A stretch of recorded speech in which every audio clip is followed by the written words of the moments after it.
Di Muhammadiyah itu nggak mempersoalkan kunut. Saya belum pernah temukan ada orang Muhammadiyah di majelis tarji menfatwakan kunut bid'ah, tak ada. Kecuali Wahabi. Tahlilan. Dan ternyata Kiai Haji Ahmad Dahlan tuh nggak pernah nyual itu. Nggak pernah nyual. Dan saya telusuri di konfigurasi hukumnya itu, ternyata persoalannya bukan fikihnya.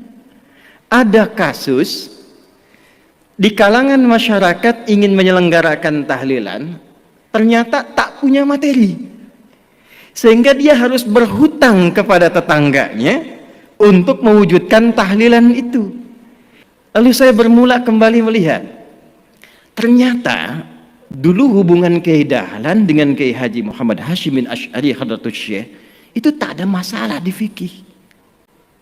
Di akidah pun tak ada masalah. Problemnya muncul kemudian karena ada irisan-irisan yang sesungguhnya tak ada kaitan langsung dengan fikih. Saya ambil contoh begini misalnya. Masalah tahlilan tadi. Kan bedanya NU dengan Muhammadiyah cuma di harokat saja kan? Tadi saya katakan sebetulnya saya riset. Di fikih ini tidak jauh Pak, Bu. Tahlilan misalnya. Bedanya NU Muhammadiyah kan cuma harokat ya. NU pakai nasab, Muhammadiyah pakai rofa. Muhammadiyah jadikan isim, NU menjadikan masdar. Halala yuhallilu tahlilan. Nasab harokatnya fathah. Orang Arab tuh kan kalau bilang nasaba, dia katakan nasabar rajulu asahu alal ardi. Orang Arab tancapkan tongkatnya dengan kuat sehingga tak goyah. Harokatnya fathah membuka sesuatu. Jadi kalau tahlilnya menggunakan metode NU, tahlilannya mayatnya jadi jenazah, masuk sudah ke alam kubur, nasaba, lalu untuk memberikan Fatihah dan turunannya dibuka kemudian menggunakan skema tahlilan. Muhammadiyah cuma pakai rofa. Rofa pas ditarik ya ayat Tuhan nafsul mutmainnah. Makanya Muhammadiyah menggunakan rafa tahlilun, NU menggunakan nasab tahlilan. Dan ternyata Kiai Haji Ahmad Dahlan tuh nggak pernah nyual itu, nggak pernah nyual. Dan saya telusuri di konfigurasi hukumnya itu, ternyata persoalannya bukan fikihnya. Ada kasus di kalangan masyarakat ingin menyelenggarakan tahlilan, ternyata tak punya materi. Sehingga dia harus berhutang kepada tetangganya untuk mewujudkan tahlilan itu. Maka keluarlah pertimbangan kalau tak punya uang, jangan dipaksakan sehingga berhutang. Bukan masalah tahlilannya. Cuman memang babnya belum selesai. Kalau memang tak punya uang, kenapa Anda tak pinjamnya atau berikan saja? Kan tuntas babnya ya. Jadi saya kira ada turunan-turunan informasi yang dari atas itu, yang di kalangan elit sudah selesai, ke bawahnya itu tak sama. Kunut misalnya, di Muhammadiyah itu nggak mempersoalkan kunut. Saya belum pernah temukan ada orang Muhammadiyah di majelis tarji menfatwakan kunut bid'ah, tak ada. Kecuali Wahabi. Ya, kecuali Wahabi. Tak pernah saya temukan. Bahkan fatwanya yang terjadi ketika ada imamnya kunut yang di belakang mengaminkan. Ketika imam di depan pun tak kunut, yang di belakang tak usah sujud sahwi. Jadi tataran konsep di atas itu sudah selesai. Nah, apa yang menyebabkan ke bawah itu tidak tuntas kemudian? Ya, informasi-informasi ini saya kira belum tampilnya dan disemarakkannya dakwah-dakwah seperti Gus Bah, Gus Koyum. Di Muhammadiyah ada kami, ada teman-teman yang lain. Nah, saya mungkin sarankan di semua turunan ke PWM, PWNU sampai yang ke bawah, itu yang difasilitasi untuk muncul. Karena problemnya di luar negeri itu antara faqih, alim, mufti, muballigh, da'i itu jelas. Saya usia 26 tahun, di Libya diangkat jadi amin khutbah. Boleh menentukan siapa yang khatib.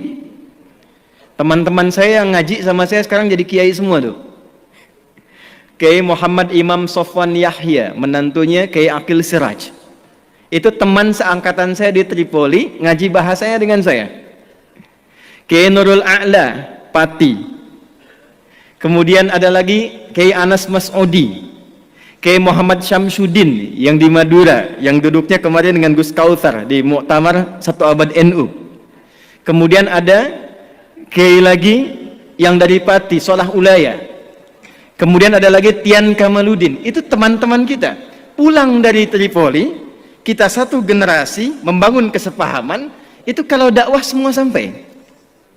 Nah, saya kira yang terakhir yang ingin saya akhiri, saya pikir sudah saatnya sekarang kita tidak berbicara lagi dalam konteks perbedaan NU Muhammadiyah dalam tatanan yang disepakati, tapi sekarang babnya adalah bagaimana membangun persaudaraan yang menyinergikan sehingga gagasan-gagasan besar yang disampaikan oleh Gus Yahya tadi di depan, membangun peradaban, membangun kemanusiaan, saya kira bisa diinisiasi di bumi pertiwi ini melalui penyatuan dan sinergitas NU dan Muhammadiyah. Ya, tentu nggak akan sama semuanya. Bab rumah sakit Muhammadiyah, bab kampus Muhammadiyah. Jadi pernah ada yang tanya, berapa jumlah kampus Muhammadiyah? 157 kepada Kiai Hasyim Muzadi. Kenapa di NU nggak ada kampusnya? Kata Kiai Hasyim, santai saja. Ya, selain yang Muhammadiyah punya NU semua itu. Jadi jangan khawatir, insya Allah kalau ada yang di NU masuk Muhammadiyah nggak akan jadi Muhammadiyah.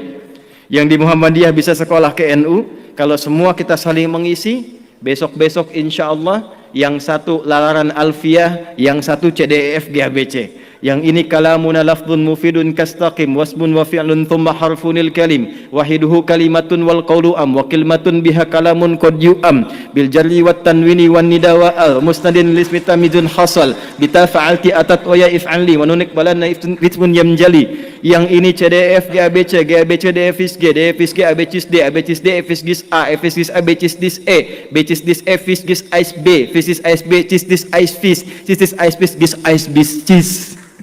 Ya lal watan, ya lal watan, ya lal watan, hubbul watan minal iman, wala takum minal hirman, inhadu ahlal watan. Itu rumusnya pakai rumus rojaz. Mustaf'ilun, mustaf'ilun, mustaf'ilun, mustaf'ilun, mustaf'ilun, mustaf'ilun. Itu 16 rumus di bahar, Pak. Al-Asma'i ngambil itu jadi sautus sofiril bulbuli, hayyaja qalbi thamili, al-ma'u wa zahru ma'a zahri lahdul muqali. Ditarik oleh Kiai Haji Wahab Hasbullah jadi yalwatan. Yang ingin saya katakan, betapa hebatnya orang tua kita dulu, bukan hanya pakar di bidang fikih, pakar di bidang tata negara, tapi juga pakar di bidang bahasa. Di semua aspek spektrum keilmuan bisa diterjemahkan dalam konteks aplikasi kehidupan.